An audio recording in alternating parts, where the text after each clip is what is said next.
Namaskar, guys. So let us discuss about potential energy. Okay, हमने देखा कि potential energy का फॉर्मूला होता है in a system of two charge.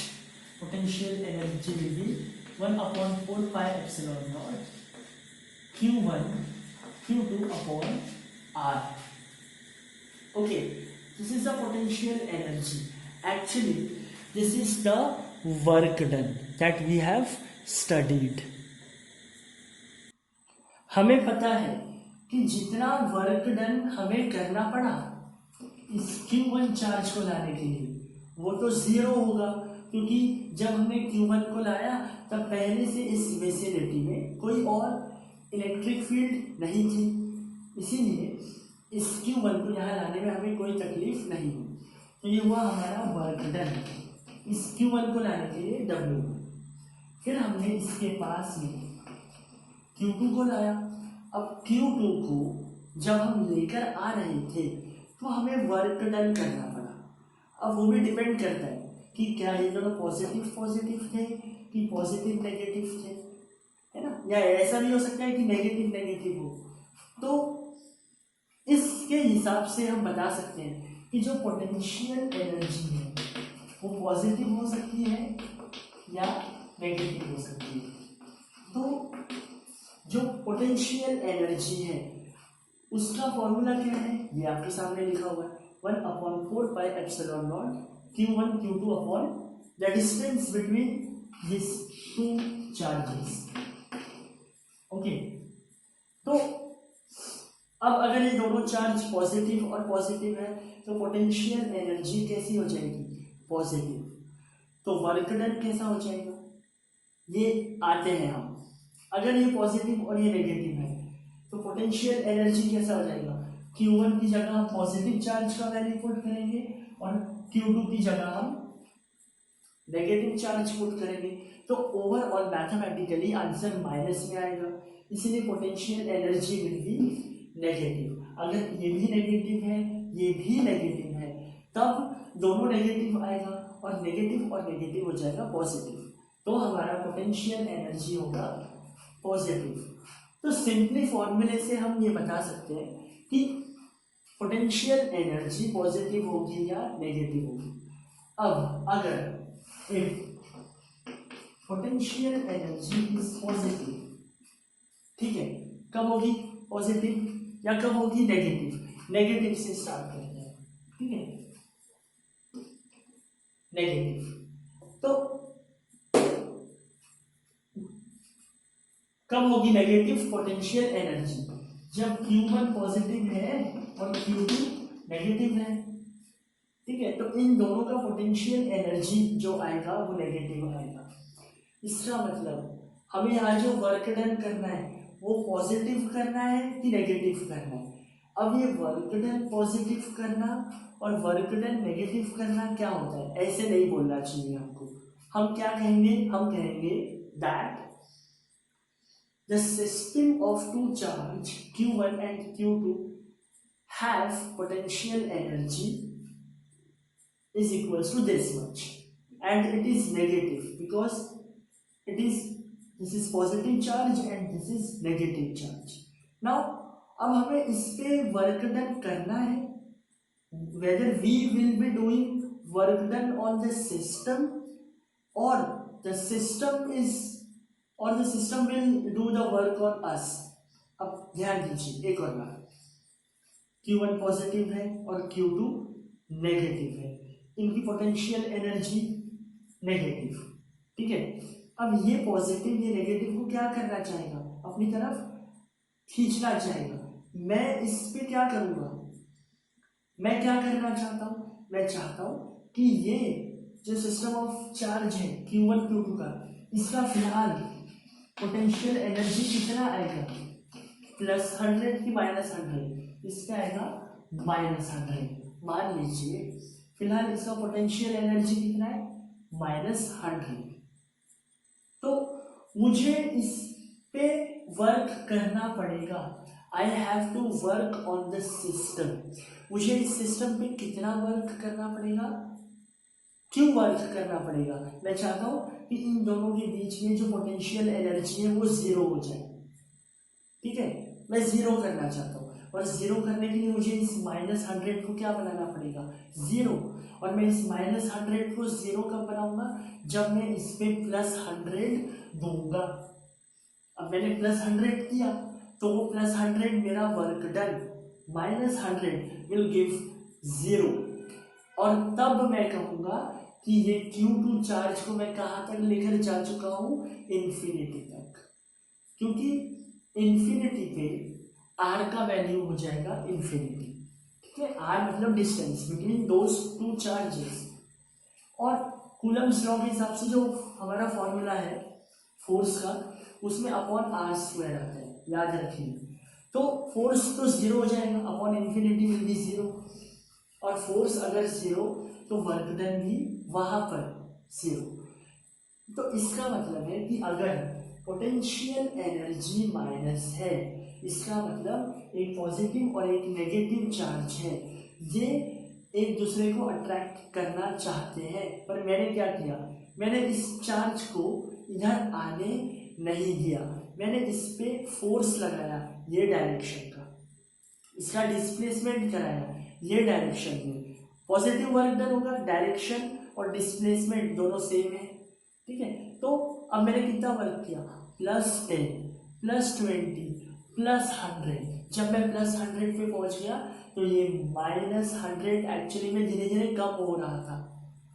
मैंने -100, मैंने +10 काम किया तो ये -90 हो गया, मैंने +20 काम किया तो ये -80 हो गया। ऐसे जब मैंने +100 काम कर चुका तब ये भैया हमारे जीरो हो गए, और तब हम कहेंगे कि they are at infinity too, मतलब एक दूसरे से इनफाइनाइट डिस्टेंस पे पहुंच गए हैं वो, इंफिनिटी आर का वैल्यू हो जाएगा। दूसरा केस लेते हैं। So if potential energy is negative, okay, then the work done is positive. तभी तो हम उसको जीरो कर पाएंगे, है ना। If potential energy is positive, अब पॉजिटिव ये भी प्लस ये भी प्लस, इसके पहले हमने क्या किया था? इंफिनिटी पर लेकर गए थे, ठीक है। यहाँ पर ये पॉजिटिव ये भी पॉजिटिव, पॉजिटिव पॉजिटिव क्या करेगा? रिपेल करेगा। तो भाई ये तो ऑटोमेटिकली पहुंच गया ना इंफिनिटी तक, यहाँ मैं क्या करूं, है ना। ऐसा ऐसा ऐसा क्वेश्चन अगर आपको आ रहा है और ऐसा क्वेश्चन अगर आपको कभी आया है तो मेरी बात मानिए, आप सही तरीके से पढ़ रहे हैं, ठीक है, सही बात है भाई। पॉजिटिव चार्ज ये पॉजिटिव चार्ज को ढकेलेगा ही ना, पर क्या होगा कि जब इसकी वजह से ये ढकेला जा रहा है इंफिनिटी तक, तब इसमें आ जाएगा एक्सेलरेशन, और एक्सेलरेशन नहीं आना चाहिए, ठीक है। हम चाहते हैं कि ये कैसा जाए वहां इंफिनिटी तक, ये इंफिनिटी तक जाए कांस्टेंट वेलोसिटी में, कांस्टेंट स्पीड में, ठीक है। तब हम कहेंगे कि हाँ that is what we have to maintain, है ना। तो तब हमारा कंजर्वेशन का लॉ भी इम्प्लीमेंट होगा, एप्लीकेबल होगा एक्चुअली। तो अब देखिए क्या हो रहा है, पॉजिटिव पॉजिटिव, ये इस पॉजिटिव को ढकेल रहा है, पर हम क्या कर रहे हैं? हम यहाँ पे पकड़ के रखे, और हमें जब तक ये इंफिनिटी पे नहीं चले जाता तब तक मैं इस डायरेक्शन में कंटिन्यूअस फोर्स लगा रहा हूँ, ठीक है। -5 न्यूटन, -10 न्यूटन, -100 न्यूटन। अच्छा मुझे बताइए, ये पॉजिटिव चार्ज ये भी पॉजिटिव चार्ज, तो Q1 और Q2 का वैल्यू तो पॉजिटिव पॉजिटिव रहेगा, इसी वजह से पोटेंशियल एनर्जी पॉजिटिव आ गया। तो ये भी पॉजिटिव चार्ज ये भी पॉजिटिव चार्ज, तो कितना एनर्जी? अब मैं मान लेता हूँ -100 की जगह ये दूसरा केस, जब ये भी पॉजिटिव है और ये भी पॉजिटिव है, तो मान लीजिए +100 जूल्स पोटेंशियल एनर्जी है इस सिस्टम के पास। तो अब मुझे बताइए, मुझे इस पे काम करना पड़ेगा कि ये मेरे पे काम करेगा? Now the system will work on me. How? ये तो इसको ढकेल रहा है, पर मेरे को इसको बोलना है भाई आराम से जाना है अपने को, है ना, वेलोसिटी मेंटेन करते हुए जाना है, मैं तेरे को हेल्प करता हूँ, और मैं कांस्टेंट फोर्स किधर लगा रहा हूँ, इधर, और इसका डिस्प्लेसमेंट किधर हो रहा है, इधर ही होगा डिस्प्लेसमेंट। तो displacement is in this direction and the external force is in this direction.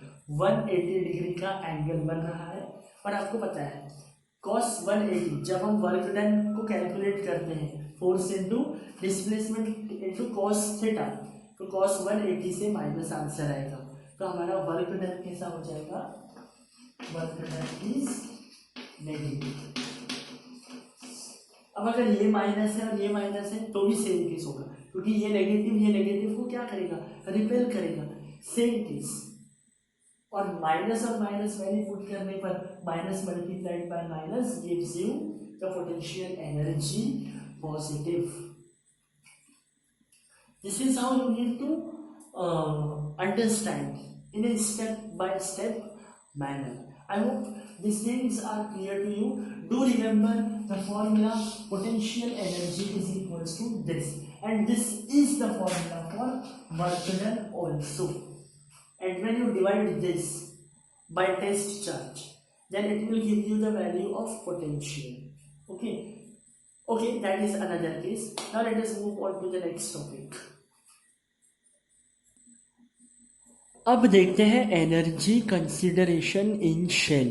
हमने एनर्जी कंसिडरेशन चेक किया अभी for a system of two charge system. Okay, वो आप लोगों को कब हेल्प करेगा, जब आप न्यूमेरिकल सॉर्ट आउट करोगे, and believe me the numericals are going to be flawless, to be very easy for you guys. Now energy consideration in shell, तो इसमें हम चेक करते हैं कि हमारे पास में एक शेल है, okay, positively charge shell.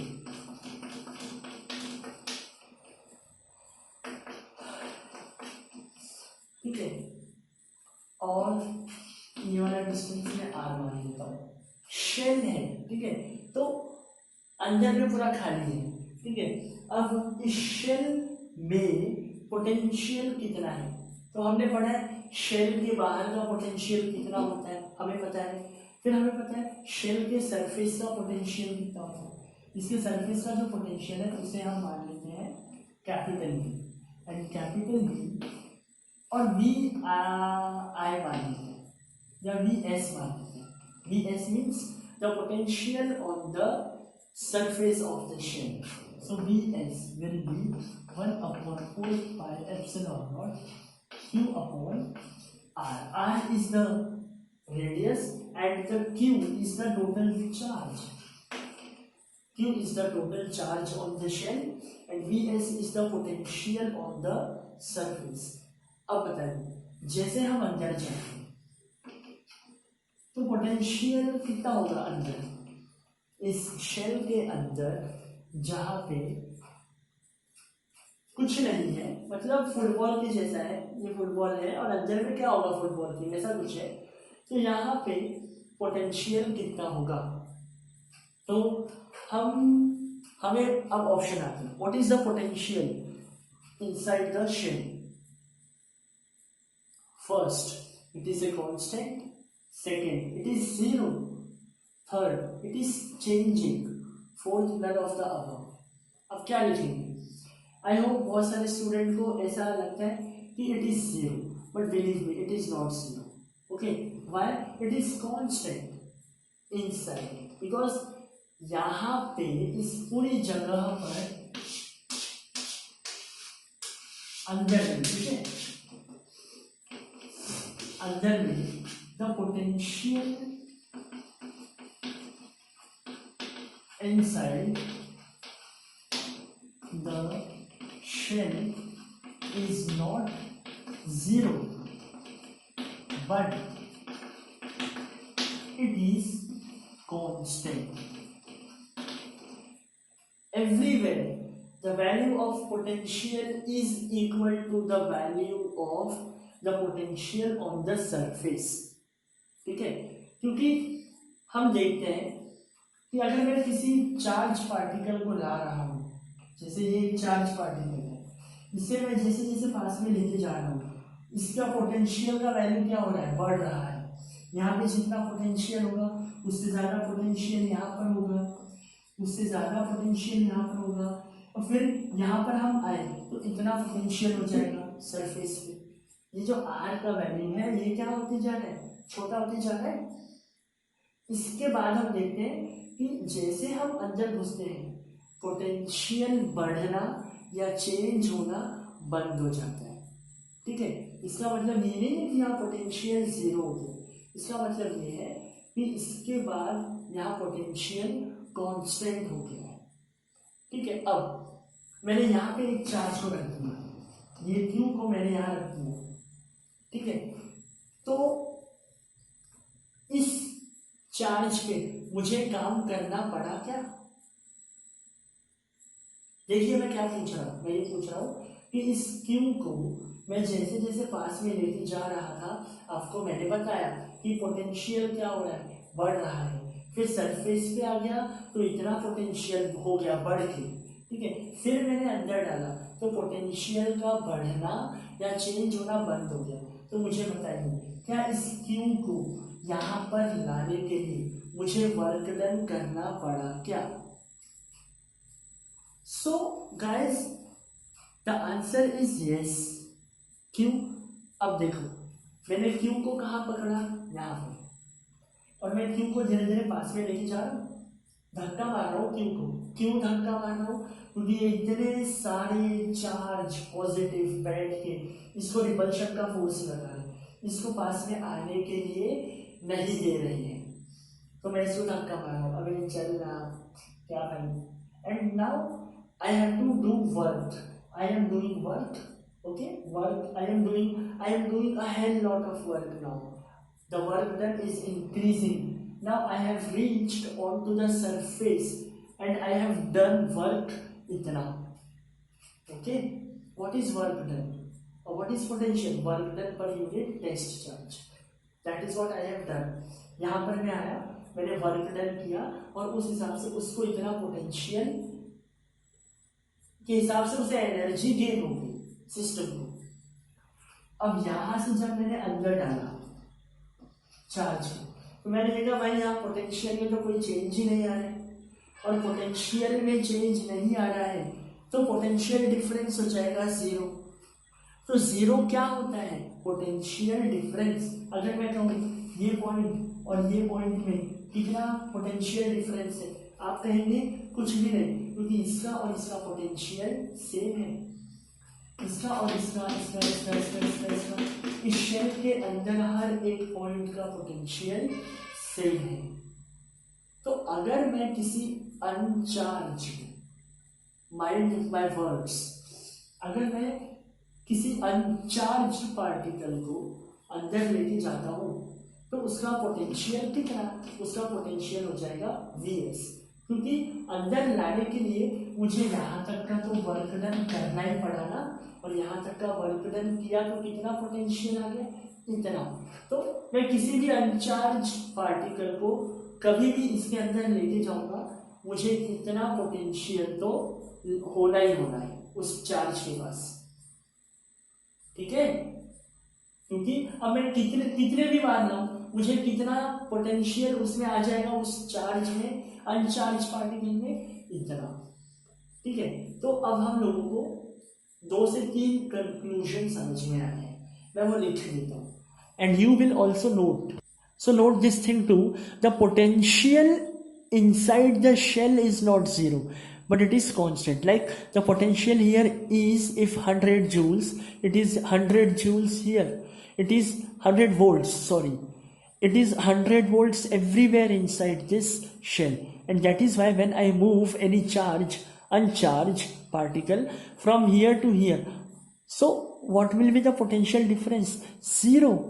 So potential is not zero, it is constant. Okay, what is zero? The potential difference inside the shell is zero. It means that dV, change in potential inside, is zero. Okay, It means that the potential at every point is same. So guys, हमने क्या देखा? हमने देखा कि मैंने एक charge को अगर किसी भी शेल के अंदर डालना है और उस शेल के अंदर उसका पोटेंशियल निकालना है, तो सिंपली मुझे उस शेल के सरफेस का पोटेंशियल पता चल जाए, तो उतना पोटेंशियल उस अनचार्ज पार्टिकल का हो जाएगा जिसे हमने अंदर प्लेस किया है. So you should note that any uncharged particle when placed inside the shell has potential Vs. So the potential of any uncharged particle is equal to the potential at the surface. Okay, this is the first point you should note. अब मेरी अगली बात आप ध्यान से सुनिए. मान के चलिए बाहर ये जो चार्ज है Q, ठीक है, ये पहले वाले केस में अनचार्ज था, इसलिए इसे चार्ज बोलना थोड़ा गलत रहेगा, इसे हम पार्टिकल कहेंगे, क्योंकि चार्ज मतलब पार्टिकल के पास या तो पॉजिटिव या नेगेटिव है. तो ये वाले केस में इस पार्टिकल के पास में ना पॉजिटिव था ना नेगेटिव था. पर अब केस 2 में ये एक चार्ज है, इसके पास या तो पॉजिटिव या फिर नेगेटिव चार्ज है और इसके पास पोटेंशियल है अपना छोटा v, है ना. चार्ज है तो पोटेंशियल होगा, क्योंकि ये भी अपने इर्द गिर्द spherically symmetric electric field develop करेगा और उसके अकॉर्डिंग किसी और को अपने विसिनिटी में आने के लिए वर्क डन करवाना पड़ेगा. ऐसा सब इसके साथ भी होगा. इसके पास में भी हम कोई चार्ज को लेकर जाएंगे तो उससे हमको वर्क डन करना पड़ेगा, क्योंकि इसके पास में क्या है, चार्ज है. और चार्ज इज, ये जो चार्ज है ना भाई, यही सब चीज की जड़ है. चार्ज है इसीलिए इलेक्ट्रिक फील्ड निकल रही है, इलेक्ट्रिक फील्ड निकल रही है इसलिए फोर्स लगा पा रहे हैं, फोर्स लगा पा रहे हैं इसलिए उस फोर्स के अगेंस्ट फोर्स लगा के हम वर्क डन कर रहे हैं, वर्क डन कर रहे हैं इसलिए पोटेंशियल एनर्जी मिल रही है. पोटेंशियल एनर्जी और वर्क डन के चलते हमने लोकेशन के हिसाब से अलग अलग पोटेंशियल निकालने शुरू कर दिए. ये सब की जड़ कौन है, चार्ज. तो मान लीजिए वही चार्ज यहाँ पर है और उसके पास छोटा भी पोटेंशियल है अपना, और इसे मैं अंदर लेके जा रहा हूँ और इसको मैंने अगर अंदर रखा तो इस चार्ज के पास कितना पोटेंशियल आ जाएगा.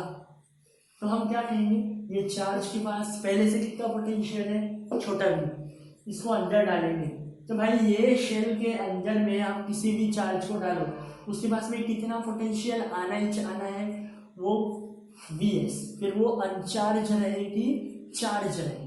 तो ये चार्ज है, पर चार्ज है इसलिए ये V तो है ही है इसके पास, और इसको अंदर डालेंगे तो ये Vs भी इसके पास आ जाएगा. इसका मतलब कि when a charged particle like this placed inside the shell, the potential it has now is equal to this Vs plus this chota v. That is the potential of getting inside this shell plus its own potential. So the second point will be,